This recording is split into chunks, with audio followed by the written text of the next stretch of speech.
agree, dapat mas lalo pang pahirapan ang mga taong ito, lalo na yung mga gustong mag-drive sa kanilang inefficient mode of transport. Tandaan natin na on 2024 alone, inabot ng 160,000 new motorcycles ang binibili kada buwan. Ang daming kamote nun.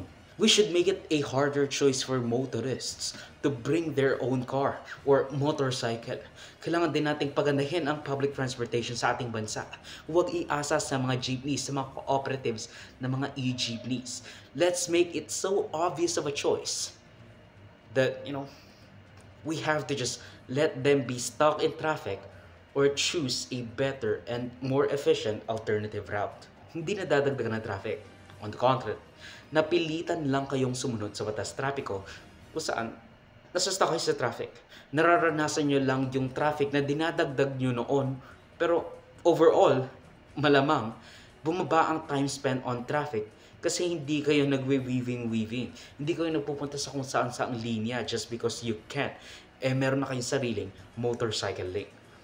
Tigilan na natin ang pagiging kamote. Nagagalit kayo sa traffic.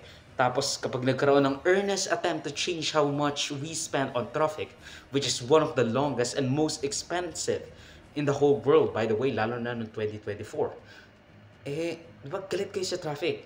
Kayo ang nagpapatraffic with your weaving at hindi pagsunod sa batas trapiko. Magagalit kayo kapag nag-enforce.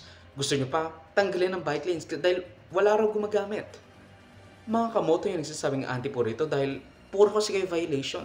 Galit na galit kayo na maraming fines. Just don't violate the rules, God. Wag lang kayong lagpas sa linya nyo sa motorcycle lane. That's it. And so are the kind of things that we should be talking sa mga private cars. Ganun din ang dapat natin sabihin. Don't fucking weave. This is not growth pains.